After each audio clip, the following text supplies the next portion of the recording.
Que o Senhor te abençoe, meu irmão, minha irmã. É sempre uma alegria estar aqui com você, para nós começarmos bem a nossa semana.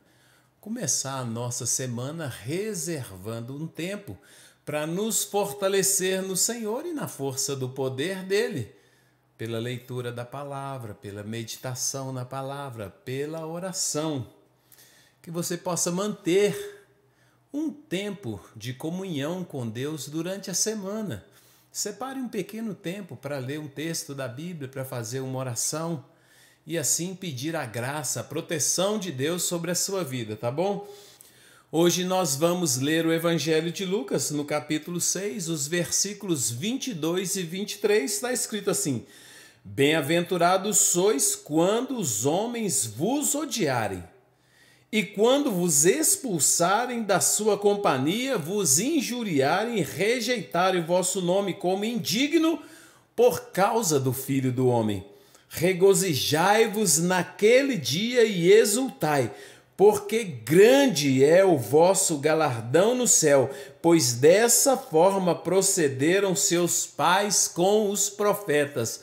Olha que coisa impressionante, Jesus fala da bem-aventurança de ser perseguido. Bem-aventurados sois quando os homens vos odiarem e quando vos expulsarem da sua companhia, vos injuriarem e rejeitarem o vosso nome como indigno por causa do Filho do Homem. Ora comigo. Senhor, nós te louvamos e te agradecemos por sua bondade, amor e misericórdia, por sua palavra, que é lâmpada para os nossos pés e luz para o nosso caminho. Fala conosco neste momento, ministra ao nosso coração, nos ensinando o caminho no qual devemos andar. Nós te pedimos agradecidos em nome de Jesus. Amém. Segundo a organização cristã chamada de Portas Abertas, que foi fundada em 1955, para distribuir Bíblias nos países da Cortina de Ferro, mas que atualmente se ocupa de encorajar, ajudar e fortalecer a igreja perseguida, o número de cristãos perseguidos no mundo chegou ao total de 360 milhões. Pensa bem, 360 milhões de pessoas em todo o mundo compõem aquilo que é chamado de igreja perseguida. Irmãos e irmãs nossos que não têm liberdade para praticar o evangelho, para viver publicamente o evangelho.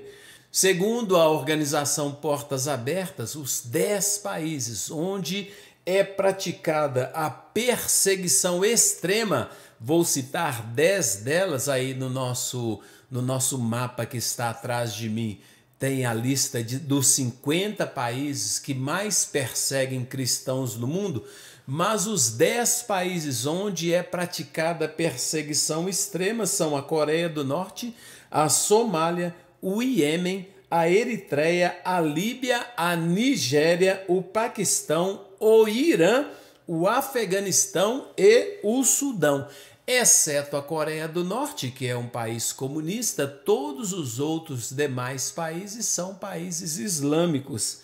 Predomina nesses países a religião islâmica, o islamismo. Nesses países, como que a organização Portas Abertas faz para saber, para avaliar o grau de perseguição e dizer que em uns países a perseguição é extrema e outros não é extrema? Eles usam uma coisa que eles chamam de conceito das esferas. Na verdade, em primeiro lugar, é o número de repetição de incidentes violentos. Quantos incidentes violentos registrados num período de 12 meses naquele lugar? E a pressão aí nas esferas da vida privada, família, comunidade, nação e na igreja. Assim, a partir da observação e da resposta a um questionário, a perguntas a um questionário, eles fazem a avaliação do nível de perseguição praticada naqueles países. 360 milhões de irmãos e irmãs nossas são perseguidos, muitos deles passam por perseguição extrema. Isso significa que 1 em cada 7 cristãos, ou seja, 14,29%, enfrenta perseguição extrema. 1 em cada 7 enfrenta perseguição extrema. E o que é essa perseguição extrema? Bom, vamos falar um pouco sobre os números aqui. De outubro de 2021 a setembro de 2022, foram registradas 5.621 mortes, cristãos que foram mortos nesses países por causa de sua fé. 4.542 foram presos sem julgamento. 2.110 igrejas foram atacadas e 5.259 cristãos foram sequestrados. A perseguição extrema, então, inclui mortes, prisões e sequestro de cristãos. Uma coisa impressionante do Evangelho, nós começamos aqui falando da bem-aventurança de ser odiado. Bem-aventurado é você se for odiado por causa do nome de Cristo. Pensa bem, a bem-aventurança de ser odiado. Os evangelhos não nos ocultam essa condição, o ódio do mundo, a perseguição do mundo. E desde o tempo dos apóstolos é praticada a perseguição à igreja. Na verdade, a igreja perseguida é observada, o início dela no capítulo 4 do livro de Atos, quando Pedro e João curam um coxo na porta da igreja e por causa disso são presos e por causa disso são julgados e ameaçados a não pregar mais o evangelho.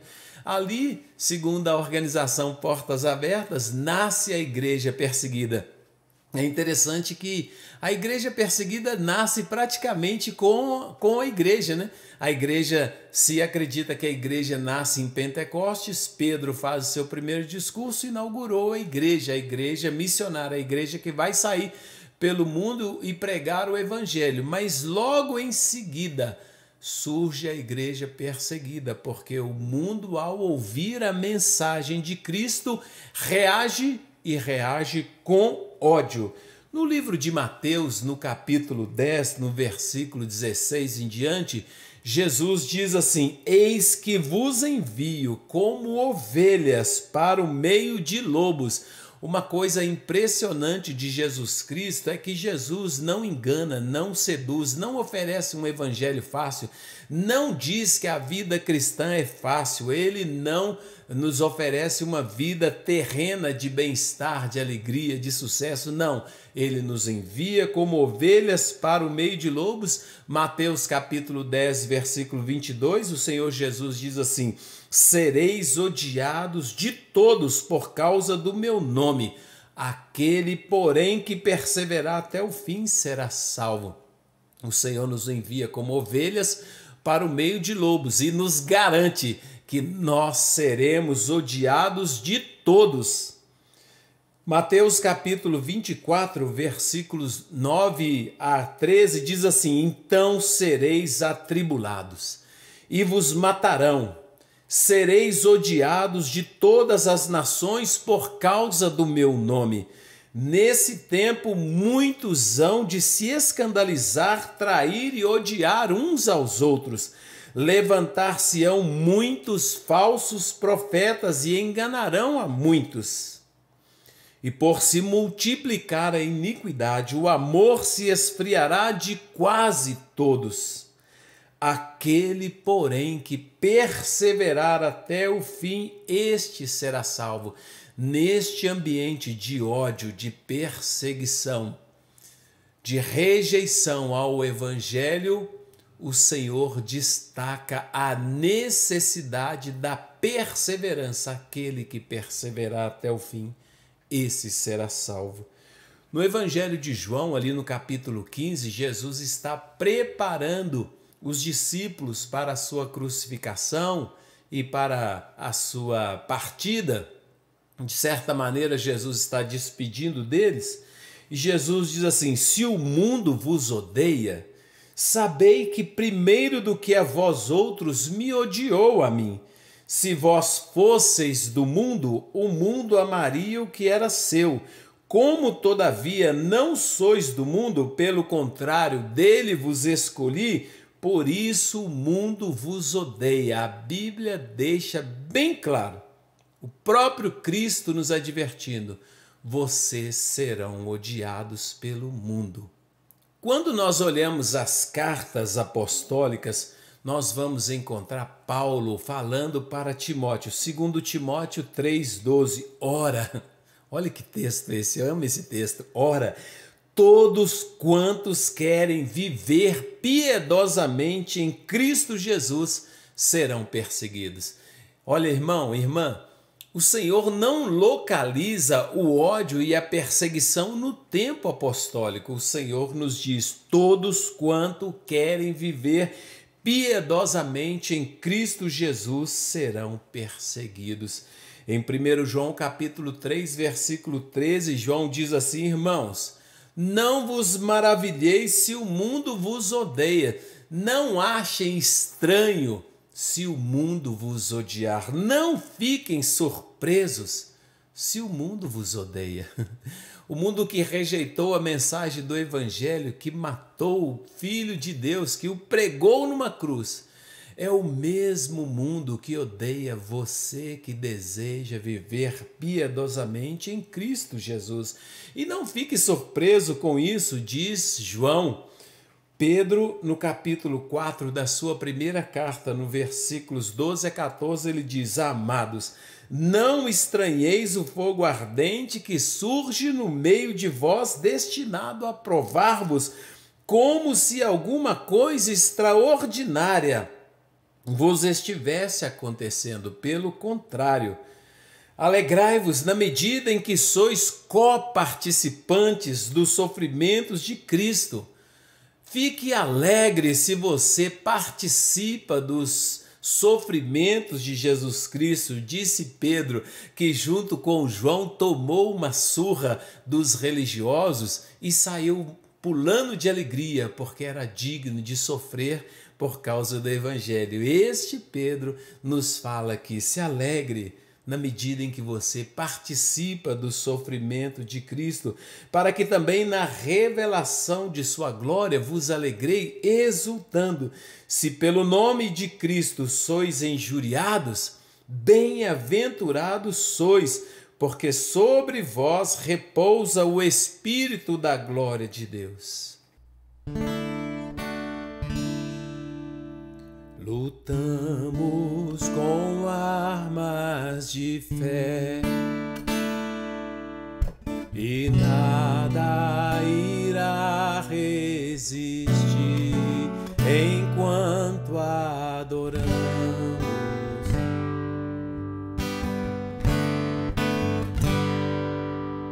Em meio às tribulações, o nosso Deus é vencedor, nós o adoramos.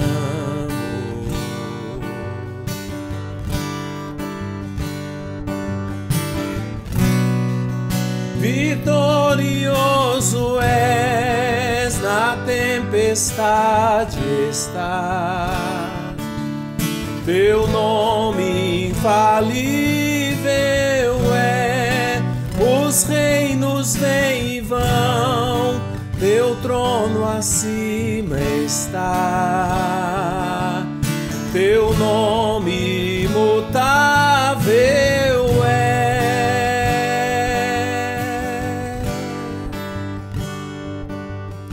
O inferno não prevaleceu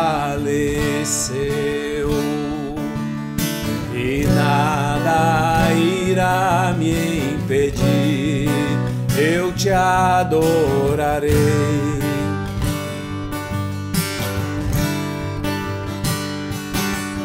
Muralhas vão estremecer acontecer, cadeias irão se romper enquanto adoramos.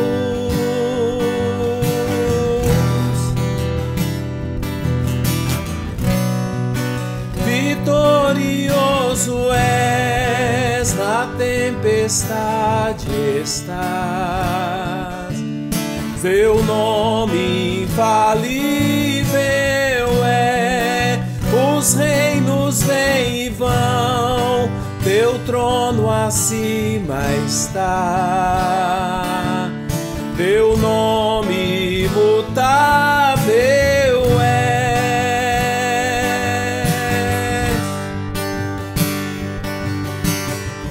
como um trovão,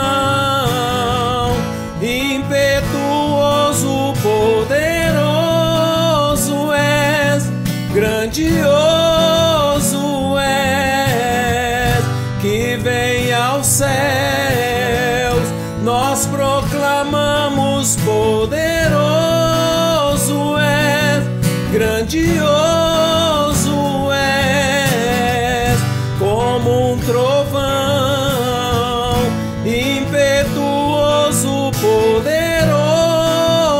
és, grandioso és, que vem aos céus, nós proclamamos, poderoso és, grandioso és, vitorioso és, na tempestade está.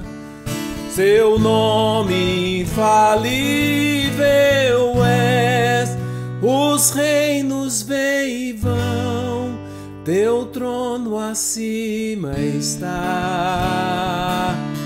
Teu nome imutável é.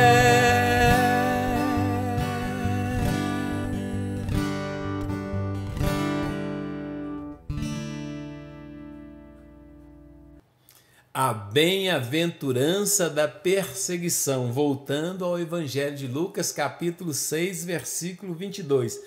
Bem-aventurados sois quando os homens vos odiarem e quando vos expulsarem de sua companhia, quando vos injuriarem e rejeitarem o vosso nome como indigno, por causa do Filho do Homem.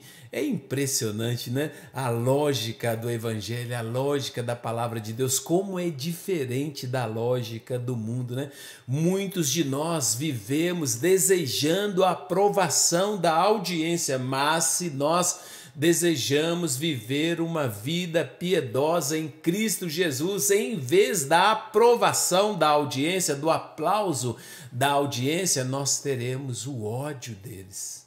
É isso que a palavra de Deus diz. Se você anda procurando o aplauso da audiência e vivendo um evangelho conformado, que carece, que mendiga a aprovação do mundo, você não está sendo bíblico. Você não compreendeu o evangelho. Aqueles que desejam viver piedosamente em Cristo Jesus serão perseguidos. Quando nós olhamos a história da igreja, nós vamos encontrar desde o tempo dos apóstolos a perseguição acontecendo, desde o capítulo 4 do livro de Atos. Começou a igreja, começou o jogo, começou a perseguição. Estevão foi o primeiro mártir que foi apedrejado após pregar o evangelho. Tiago, o primeiro apóstolo a ser martirizado. Herodes, para agradar o povo judeu, mandou passar ao fio da espada Tiago. Todos os apóstolos, exceto João, foram perseguidos e morreram por causa do evangelho. São os mártires. Pedro foi crucificado em Roma sobre o reinado de Nero. Na primeira perseguição do Império Romano, que foi feita por Nero, foram martirizados os apóstolos Pedro e Paulo. Pedro foi crucificado, André foi crucificado, irmão de Pedro, foi crucificado em Patras, na Grécia, ele, em vez de ser crucificado numa cruz, né, ele, na verdade, morreu num X, que ficou conhecido como a Cruz de Santo André. Tiago foi decapitado por ordem de Herodes Agripa. Filipe foi martirizado em Hierápolis, na Frígia. Eles dizem que ele foi crucificado ou morto por apedrejamento. Há uma dúvida com relação ao martírio dele. Bartolomeu, também conhecido como Natanael, foi martirizado na Armênia, onde teria sido esfolado vivo. Imagina, arranca a sua pele com você vivo e depois decapitado. Mateus foi morto por apedrejamento na Etiópia. Também há uma ideia de que Mateus foi morto no altar, né, atravessado por uma lança. Tomé foi morto também por lanças em Milapore, na Índia. E Tiago, o menor, foi crucificado no Egito. Alguns afirmam que ele foi apedrejado. Simão Zelote foi cerrado ao meio. Também alguns afirmam que ele foi crucificado. E Judas Tadeu foi martirizado junto com Simão Zelote na Pérsia. Quando nós olhamos a linha de tempo da perseguição, em todos os períodos da igreja, nós encontraremos perseguição. Nos 3 primeiros séculos, nós vamos alternar períodos de grande e severa perseguição, como a primeira, na qual morreram Pedro e Paulo, e depois os imperadores romanos, alguns vão tolerar o cristianismo, outros vão perseguir. Durante 3 séculos houve então severa perseguição. Apesar da perseguição, a igreja prospera, o que levou um dos mártires da igreja a dizer que o sangue dos mártires é a semente da igreja. Quanto mais você mata cristãos na arena, põe fogo neles como tocha para iluminar a cidade, o que fez Nero, crucifica, serra ao meio, quanto mais você derrama o sangue deles, mais a igreja cresce. É uma coisa impressionante como que o poder de Deus está presente, né? Os sinais, as maravilhas, o milagre, o testemunho, a santidade desses homens é uma coisa inspiradora. Em vez de afastar as pessoas com medo, elas se aproximam do Evangelho, elas vão desejar viver uma vida pela qual vale a pena viver e vale a pena morrer. É a disposição da igreja do primeiro século. Na Idade Média nós tivemos a Inquisição, e a Inquisição também, a Inquisição da própria igreja, matando cristãos. Aí os diferentes, né? Joana d'Arc foi queimada, e assim muitas outras pessoas. Durante o período da Reforma Protestante e antes da Reforma Protestante, nós vamos ter, né, na pré-reforma, nós vamos ter várias perseguições. Nós temos uma morte famosa, né, da morte ficou conhecido como Ganso, né, Jan Hus ou João Hus. Ele foi queimado vivo, né, famosa a morte dele. Lutero escapou de ser morto porque foi guardado por Deus, que usou um daqueles governadores lá, um daqueles sábios, para protegê-lo, né? Foi escondido num castelo, mas também ele sofreu a condenação à morte, mas conseguiu escapar pela bondade de Deus. Na era moderna nós tivemos, aí já é século XIX, nós já tivemos aí uma mudança tão severa no Ocidente, né? Na França, principalmente com o Iluminismo, com a Revolução Francesa, nós vamos ter um período severo de perseguição que é chamado de descristianização. A França, por meio da Revolução Francesa, eles vão perseguir as igrejas, vão confiscar, vão destruir templos, vão destruir relíquias, vão matar sacerdotes. Tudo isso acontece na França, pertinho de nós. E nos séculos 20 e 21 vão acontecer essas perseguições que nós começamos falando sobre elas, principalmente em países totalitários, onde não há liberdade de praticar a religião, e em países onde predomina o islamismo. Se nós olharmos a perseguição da igreja, o caráter da perseguição da igreja, embora hoje ainda nós tenhamos mortes, nós falamos a última pesquisa, né? O relatório deste ano dá conta de mais de 5.000 mortes de cristãos, são os mártires do nosso tempo, os mártires contemporâneos. Nesse exato momento, alguém pode estar sendo martirizado por causa da sua fé. Nós temos esse momento de violência física, né? Se nós olharmos a história da igreja, da perseguição à igreja, nós vamos encontrar um período onde predomina a violência física por meio das mortes terríveis, crueldades. Depois nós vamos encontrar a destruição, né, da palavra de Deus. Então a morte física, a destruição da palavra de Deus, mas no nosso tempo a perseguição ela ganha um outro caráter, ela se torna mais sutil. A perseguição, né? A rejeição ao evangelho e a mensagem do evangelho, ela vai penetrar como um fermento na cultura.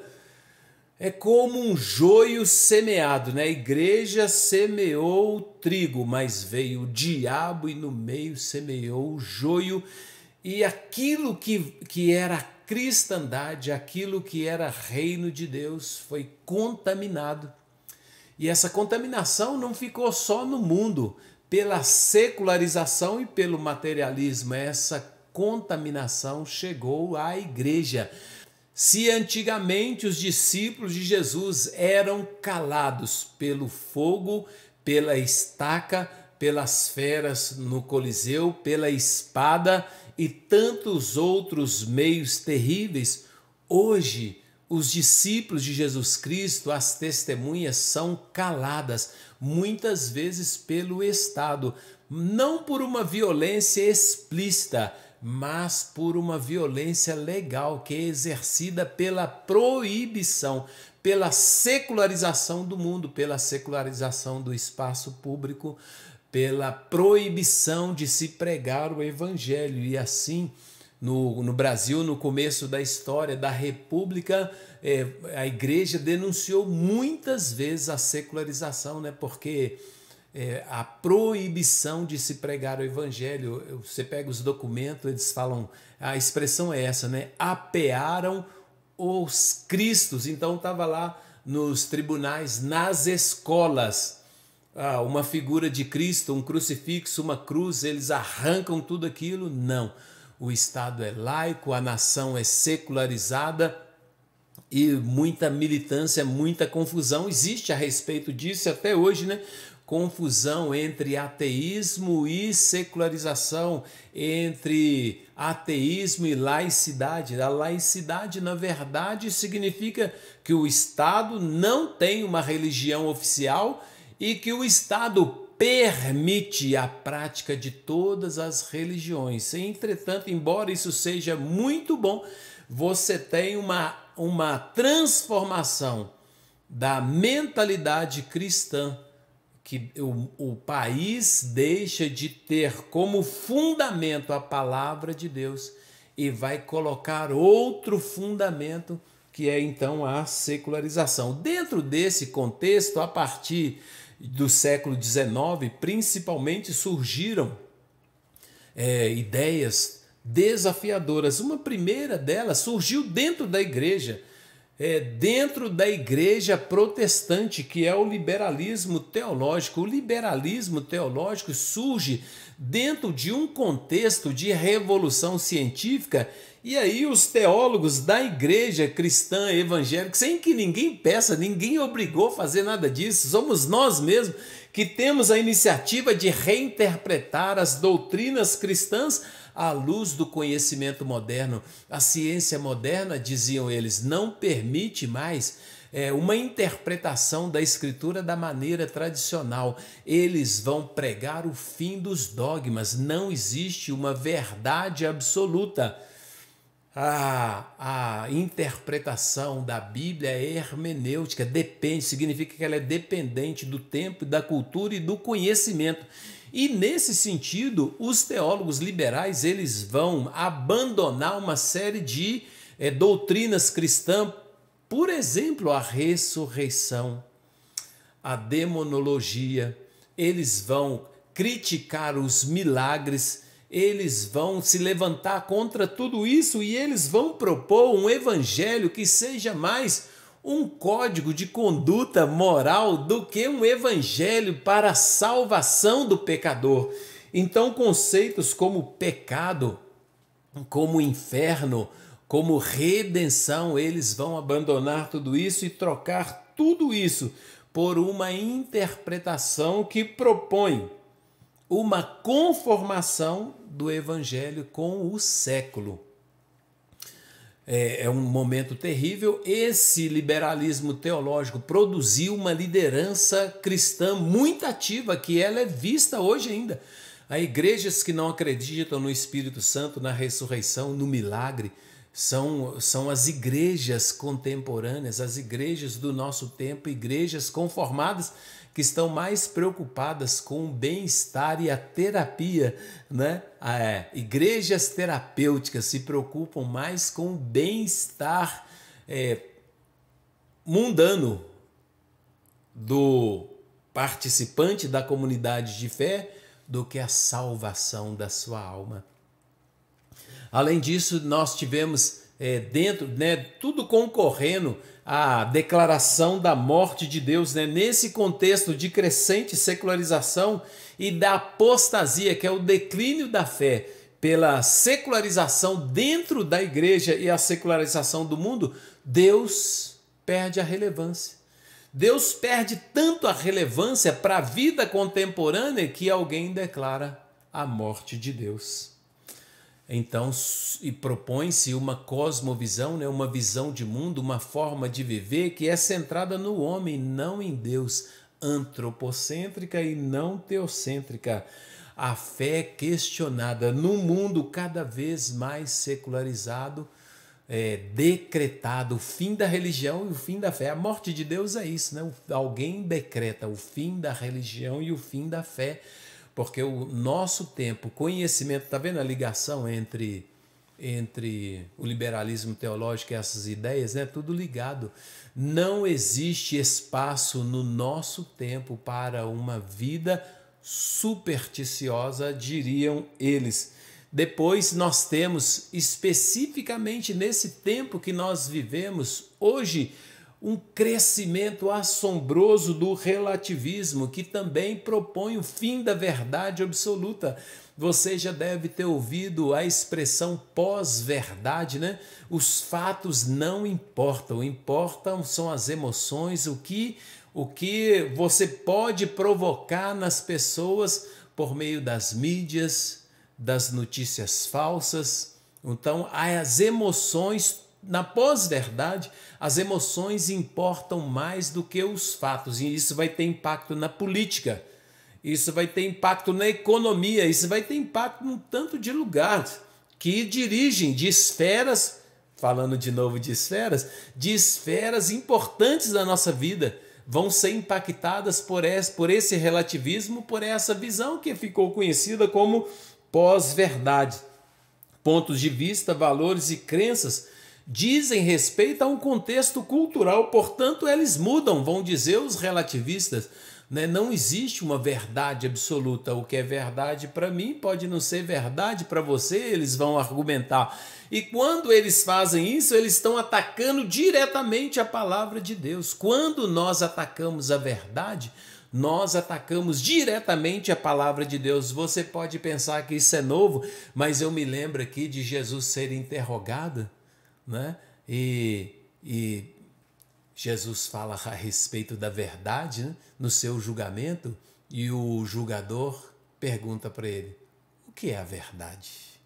Então essa ideia de atacar a verdade é uma ideia demoníaca, satânica, de inserir a dúvida, de semear o joio, de trazer confusão. É uma coisa que é hoje praticado com muita intensidade, mas é praticado na igreja há muito tempo. Isso vai trazer como consequência uma pluralidade de crenças e práticas. E essa aceitação e essa proposição de uma pluralidade de crenças e práticas na religião vai denunciar a intolerância de um cristianismo que defende a palavra de Deus como regra de fé e prática, como verdade absoluta que não pode, vão ser criticados. Muitos de nós que vivemos pelo livro sagrado, a vida que é fundamentada no livro sagrado será extremamente criticada. Vocês serão odiados por todos por causa do meu nome. Todos os que querem viver uma vida piedosa em Cristo Jesus serão perseguidos. Nós estamos vivendo esse tempo.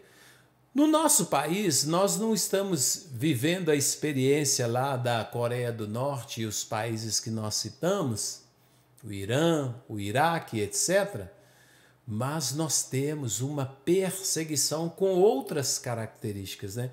É uma perseguição que se manifesta na organização do Estado, nas leis, na restrição da pregação do Evangelho e da pregação pública do Evangelho, no esvaziamento da palavra de Deus dos espaços importantes, escolas, etc., escolas, quartéis, delegacias, palácios. Então há sim uma intolerância em relação à palavra de Deus.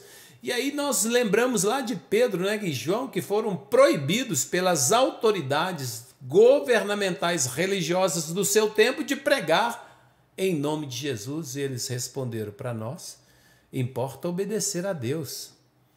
Para nós não importa obedecer aos homens. Então Pedro estava ali assumindo uma posição claríssima de desobediência civil. Eu vou, e aí? Eu vou obedecer o Estado e vou ficar calado e não vou pregar mais o Evangelho? Ou eu vou obedecer a Deus, ir e pregar? Essa é uma escolha do nosso tempo, não é? Todo esse contexto gerou algumas denúncias que são bastante interessantes, né? Um teólogo reformado chamado Michael Horton, ele escreveu um livro que o título do livro já é instigante, né? Cristianismo sem Cristo. Imagina, a primeira vez que eu vi esse título, eu falei assim: meu Deus, como é isso? Como é possível um cristianismo sem Cristo? Eu posso te perguntar, é possível viver um cristianismo sem Cristo? O Horton, ele vai dizer que nós vivemos um tempo no qual as práticas e crenças têm sido negligenciadas ou modificadas para agradar, para se conformar com as ideologias do tempo, para se conformarem com o espírito do tempo. Muitas igrejas modernas, diz ele nesse livro, Cristianismo sem Cristo, se concentram em atender às necessidades e os desejos das pessoas. Então, uma igreja que, em vez dela exortar, corrigir, consolar, pois toda a Escritura Sagrada é inspirada por Deus e é útil para ensinar a verdade, condenar o erro, corrigir as faltas e ensinar a maneira certa de viver. Em vez de você ter uma religião que condena o erro, corrige as faltas, ensina a maneira certa de viver, você tem uma religião terapêutica. As consequências desse tipo de atitude será, então, a prática de um cristianismo terapêutico. O cristianismo é um meio de se obter a realização, a felicidade pessoal.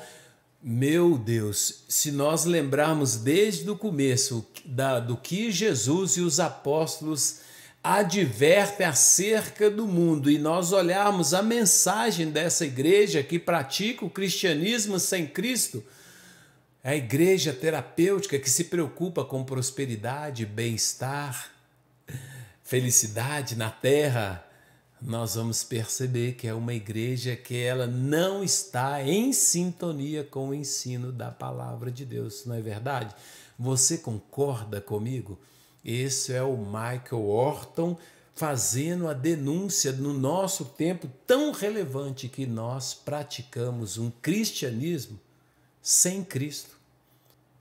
Uma outra obra que eu gosto muito foi escrita por Harry Blamires, que ele é um discípulo de C.S. Lewis, e ele escreveu um livro chamado A Mente Cristã. Nesse livro, A Mente Cristã também é uma pancada. Ele lamenta no nosso tempo, na verdade ele escreveu isso ali por volta da década de 50, talvez um pouco antes, talvez um pouco depois, lamenta a perda da mentalidade cristã. Na verdade, ele faz a denúncia de que nós, os cristãos, saímos do debate.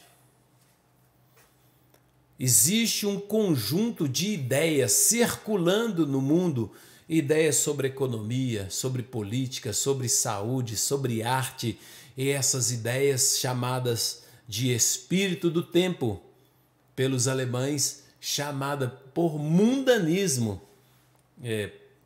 pela igreja, e chamado de espírito do anticristo pela palavra de Deus. Então existe um conjunto de ideias circulando no mundo. O espírito do anticristo, o espírito do mundo, o espírito do tempo. Nesse conjunto de ideias, o que o Harry Blamires vai dizer? Não existe mais uma mentalidade cristã. Essas ideias não têm como fundamento a ética cristã, a moralidade cristã. Isso é uma coisa terrível, e ele vai denunciar que nós, os cristãos, perdemos a capacidade de pensar e raciocinar os grandes problemas do nosso tempo dentro de uma ética cristã. E a ética cristã, como dizia lá o R6 Pru, a ética cristã é a palavra, a ética é a norma, a prescrição é a palavra escrita, e a moralidade é a prática dessa palavra escrita. Então, nós não temos mais uma ética cristã, uma mentalidade cristã que vai refletir na nossa moralidade, que será uma moralidade conformada com o mundo, ou seja, nós vamos viver como mundanos. Em vez de participar dos grandes debates na economia, na política, na arte, na música, dos grandes debates, nós aceitamos a ideia de que a religião é algo do domínio privado, que eu não devo discutir religião. É a ausência dos fundamentos morais cristãos para as grandes decisões, nas grandes decisões. E é uma fé que é vivida desconectada da vida prática. Imagina, a fé é algo que eu vivo no templo. Não há conexão entre a fé e a vida prática. Então, dentro desse cenário tão terrível em que a perseguição, o calar do discípulo já não é tanto pela espada, pelo fogo, pela cruz, mas dentro da cultura, dentro desse ambiente, o que nós vamos fazer?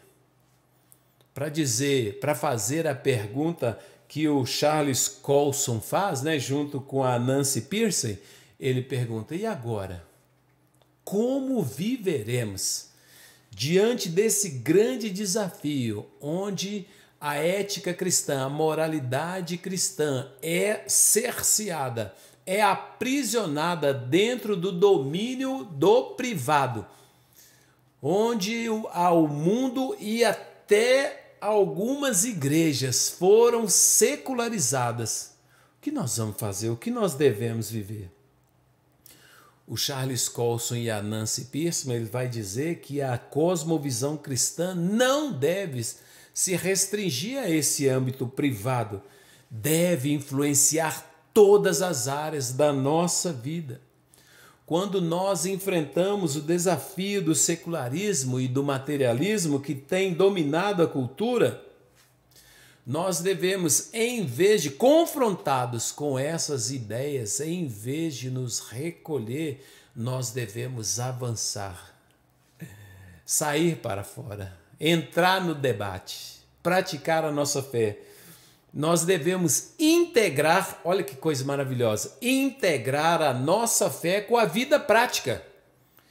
e entender que não existe, dentro da perspectiva de Deus, dentro da perspectiva bíblica, não existe a separação sagrado-secular. Não existe a separação sagrado-secular.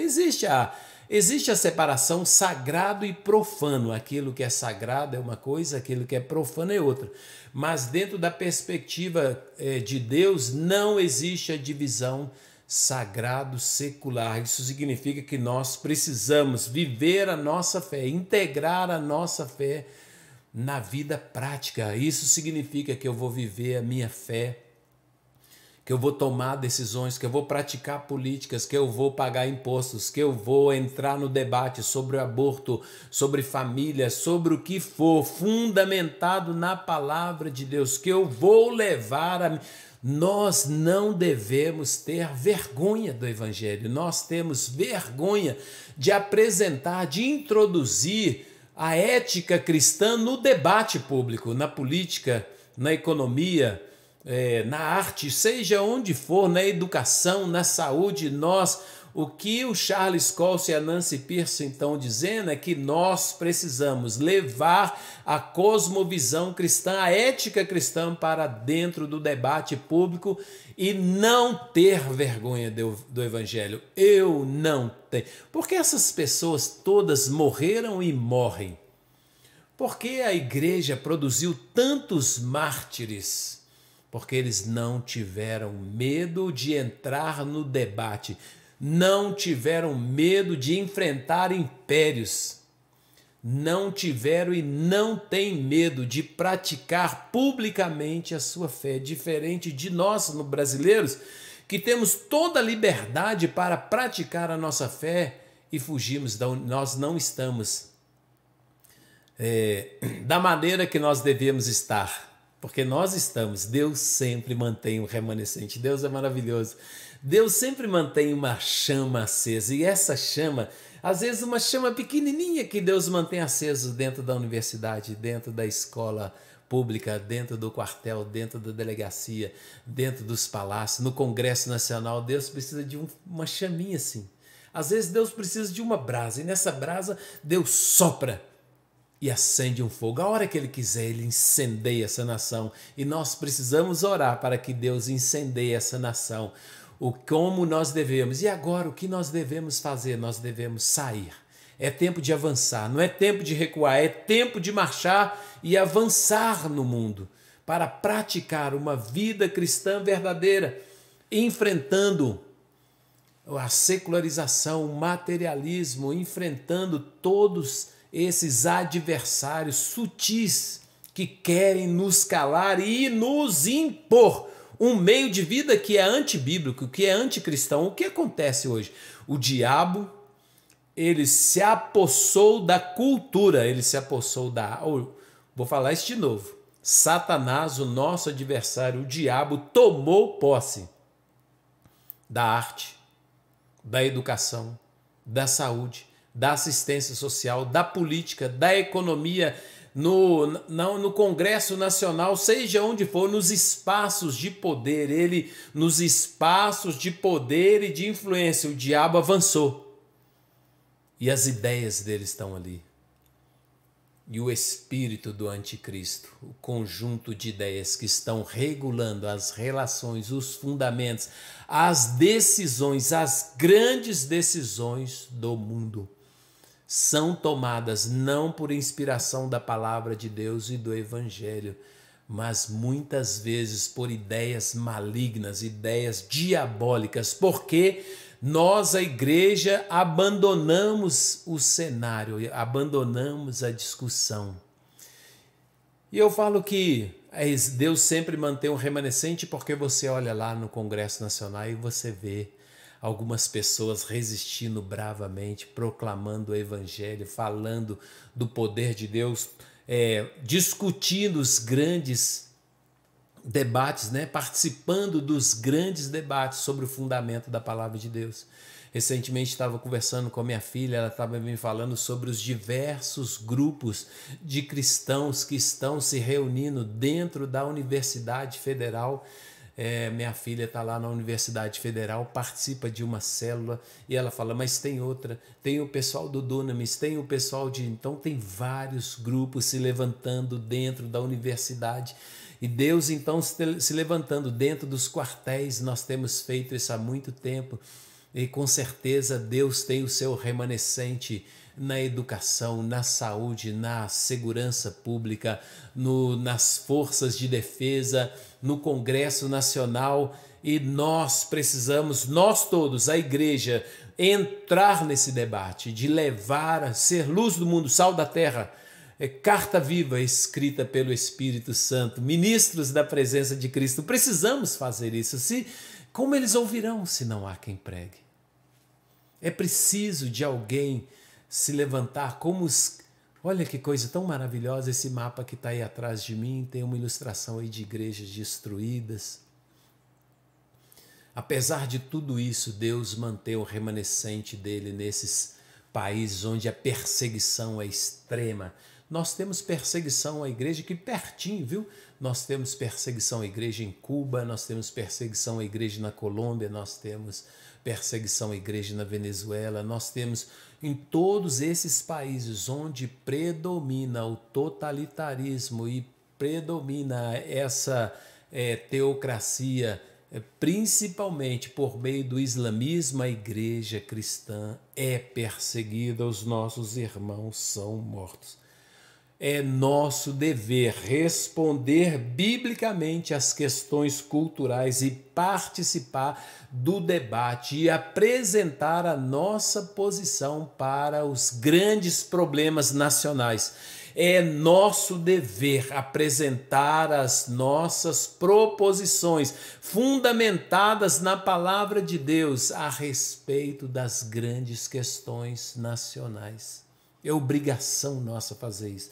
Assim como é obrigação pregar o Evangelho, é também obrigação nossa romper com essa divisão sagrado-secular. Tudo é sagrado, tudo é dele.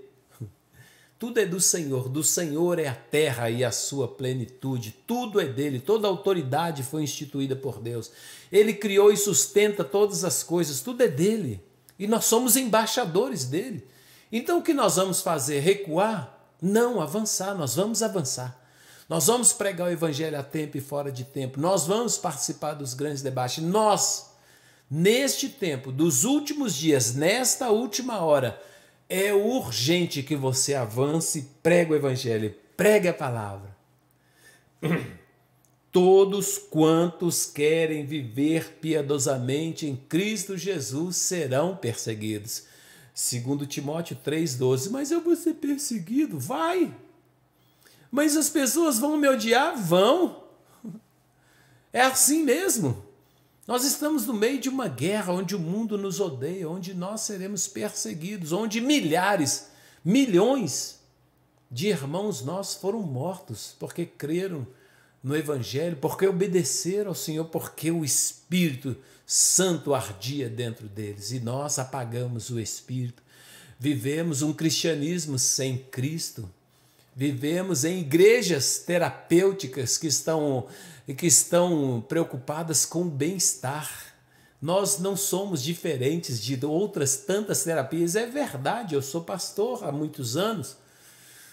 E as pessoas, antes de procurar a resposta do Espírito de Deus para a dor, a sabedoria de Deus, a resposta do Espírito Santo para os dramas, para os dilemas deles, elas procuram tudo.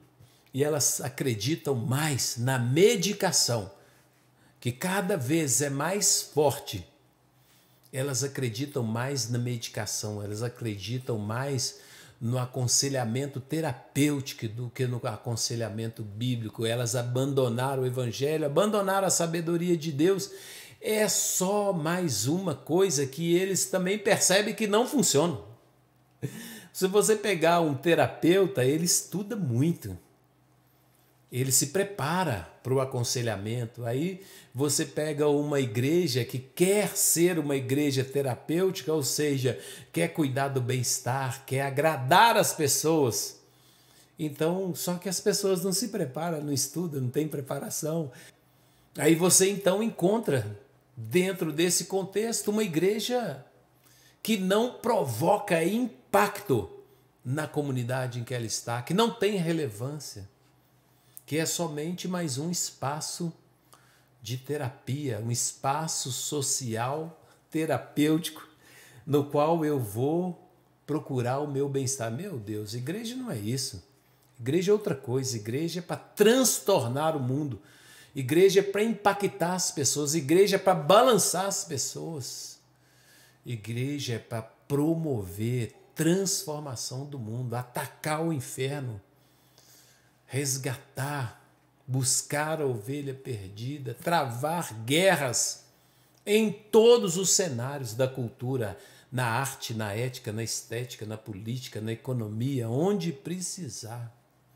E agora? Como viveremos dentro desse contexto em que a guerra mudou? Você entende isso? O cenário da guerra mudou, o ambiente da guerra mudou para nós. Talvez para os nossos irmãos lá que estão na Coreia, na Somália, no Irã, no Iraque, o ambiente seja outro, seja parecido com o ambiente antigo. Para nós que estamos no Ocidente, aí é Estados Unidos, Europa, Brasil, o cenário mudou. A guerra mudou, a característica mudou. E nós não podemos recuar. Nós temos que avançar. Você tem que avançar. Você tem que ocupar os espaços no seu trabalho, na sua universidade, na escola, onde você estiver. Não interessa se você é aluno do ensino médio, se você é aluno do ensino fundamental, se você é aluno da graduação, se você é professor de escola pública, se você é professor de mestrado, doutorado, se você é médico, se você é advogado, está no fórum, não interessa se você vai participar de uma audiência lá no Supremo Tribunal Federal, não interessa onde você está, se você é empresário e vai fazer negócio. Nossa, a igreja, a luz precisa brilhar. Nós não temos tempo. Irmão, irmã, nós não temos tempo. Jesus está voltando. Não há tempo. Você tem o grande privilégio, você tem a possibilidade de fazer diferença no mundo, na terra, no reino de Deus, sabendo que o mundo nos odeia. Se você busca o aplauso do mundo, agradar o mundo, quer o sorriso da audiência, ou você não entendeu o evangelho ainda não. Eu entendi tudo errado, ou você entendeu tudo errado. Uma pessoa falou outro dia que, confrontado pela vida de um cristão, ele era perseguidor, cheio de preconceito, perseguidor. E o irmão, que era um pastor, isso no quartel, dentro de uma viatura, respondia com amor. Provocado não respondia com ódio, respondia com amor. E ele levou essa pessoa, que era o comandante dele, acumulou, né, como diz a Bíblia, brasa viva na cabeça dele. E ele chegou em casa, assim, depois de uma experiência extremamente bonita e rica, né? Ele perseguindo, falando mal, xingando o pastor. O irmão vai lá, abre a porta da igreja, né? O irmão, que era o soldado da guarnição dele, abre a porta da igreja. Por que você tem a chave da igreja? Porque eu sou o pastor. Leva ele lá na cozinha, senta na mesa, abre uma Coca-Cola, dá uma Coca-Cola para ele, geladinha, naquele calorão, nesse calorão, ele já imaginou, de colete, farda, e ele vê aquilo e fala assim, por que você é pastor, por que você nunca respondeu? Por que você nunca brigou comigo? Aí ele, isso é a posição do senhor, eu respeito a sua posição, não preciso de brigar com o senhor. O sujeito deu testemunho de vida cristã com a vida prática, com santidade. E quando ele fez isso, esse cara chegou na casa dele e falou com a esposa dele assim, não tem jeito de nós dois estarmos certos. Ou eu estou certo, ou ele está certo. E olhou para a esposa dele e falou assim, e eu não estou certo. Olha, esse é um testemunho muito lindo, muito maravilhoso, em que uma pessoa, ela chega à conclusão de que ele precisa de Cristo, observando a vida cristã de uma testemunha de Jesus. Que coisa tão linda, tão maravilhosa. Quando eu vi esse testemunho no quartel, fui muito edificado. Então, meu irmão, se você vive um cristianismo sem Cristo, um cristianismo terapêutico, um cristianismo conformado, se você vive a sua vida cristã querendo agradar o mundo, ou eu estou errado ou você está errado. Não tem jeito de nós dois estarmos certos. E eu estou com a palavra de Deus. E a palavra de Deus diz que todos aqueles que desejam viver piedosamente sua vida em Cristo Jesus serão perseguidos. Sereis odiados por todos por causa do meu nome, disse Jesus. O mundo vos odeia. Mas porque o mundo nos odeia, porque nós seremos odiados, porque nós seremos perseguidos, nós vamos fugir do debate? Não. Nós vamos avançar. E se nós formos perseguidos, nós vamos nos alegrar, porque grande é o nosso galardão no reino dos céus. Olha, que coisa tão maravilhosa, não é verdade? O fim das bem-aventuranças aqui. Lucas está no Sermão da Planície, já vou acabar aqui, mas Lucas fala, né? Bem-aventurados sois quando os homens vos odiarem, quando vos expulsarem da sua companhia, vos injuriarem e rejeitarem o vosso nome como indigno por causa do Filho do Homem. Regozijai-vos naquele dia e exultai, porque grande é o vosso galardão no céu. Grande é o seu galardão no céu se você for odiado, perseguido, humilhado por causa do nome de Jesus. Aí você que sabe, você quer aplauso e recompensa agora? Ou você quer galardão, aplauso, regozijo, alegria na eternidade? Meu Deus, não precisa nem ser um gênio para fazer pesar o custo e benefício das propostas, não é verdade? Vamos orar. Como está a sua vida, meu irmão? Como você tem vivido a sua vida? Como você tem vivido a sua vida? Como você tem vivido o seu testemunho? Examine o seu coração. Se você está vivendo uma vida cristã relaxada de qualquer jeito, negligente, displicente, desobediente, relaxado, meu irmão, minha irmã, se arrependa, porque você está em pecado. Se você pratica e ensina um cristianismo sem Cristo, um cristianismo terapêutico, se arrependa, porque você está em pecado. Corra, meu pastor fala assim, cai para dentro, cai para o altar, corra para a palavra de Deus, corra para o Evangelho. Aqui, sabedoria de Deus para ensinar a verdade, corrigir os erros, condenar as faltas e ensinar a maneira certa de viver. Ensinar a maneira certa de viver na educação, na saúde, na política, na ética, na estética, em todas as esferas da vida humana. Vamos orar? Eu queria te estimular nesse finalzinho, esse nosso vídeo vai ficar muito grande. Eu queria te estimular a apresentar a sua oração, o seu pedido a Deus. Se você sente que você precisa pedir perdão a Deus, peça. Deus tem prazer em perdoar. Se tem uma coisa que Deus não rejeita, é um coração quebrantado e contrito. Se você precisa, se você sente dirigido pelo Espírito Santo que você precisa voltar, peça perdão e volte. Coma a palavra de Deus. Conheça a palavra de Deus. Pratique a palavra de Deus. Se você tem alguma necessidade específica, apresente a Deus agora. Vamos orar. Senhor, obrigado por sua bondade, por sua graça, por sua misericórdia. Obrigado por tão grande nuvem de testemunhas que viveram antes de nós e ainda vivem neste tempo. Homens dos quais o mundo não é digno, homens dos quais, como está escrito, o mundo não era digno, derramaram o seu sangue, enfrentaram os leões, apagaram chamas, meu Deus, confrontaram os poderes da terra para pregar o seu evangelho, na obediência ao Senhor Deus, como estamos tão distantes desses homens. Nos ajude a dar o nosso testemunho cristão, a tempo e fora de tempo. Nos ajude a compreender o seu evangelho e viver um cristianismo no qual Cristo é o Senhor, no qual o seu Espírito anda conosco, coopera conosco, faz sinais no nosso tempo e convence da justiça, do juízo e do pecado. Senhor, põe a sua mão sobre nós e nos abençoe. Perdoa-nos quando somos negligentes, preguiçosos, desobedientes, conformados, relaxados e vivemos a nossa vida de covardia, Senhor.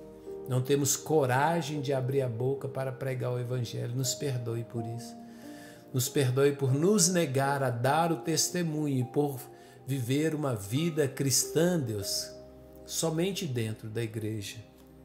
Nos perdoe por nos deter no caminho dos pecadores, ouvir o conselho do ímpio e nos assentar com os escarnecedores. Nos ajude a ter prazer no Senhor e na sua lei, na sua palavra, e obedecer o Senhor naquilo que o Senhor nos manda. Senhor, visita nessa hora, Espírito Santo querido, meu coração e o coração do meu irmão. Vê se há em nós algum caminho mau e guia-nos pelos caminhos eternos. Nos ajude a ser o que o Senhor quer que nós sejamos, a viver o propósito do Senhor para a nossa vida, a abandonar o mundo, o mundanismo, as ideias do mundo, os sofismas, abandonar a ideia de agradar o mundo para viver uma vida para a sua glória.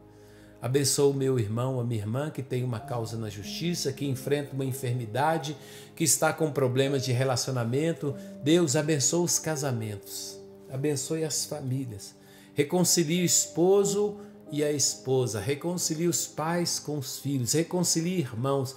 Todo espírito de confusão, de contenda, seja repreendido, expulsa em nome de Jesus. Deus, abençoa, manifesta o poder do Senhor para curar o enfermo, libertar o oprimido.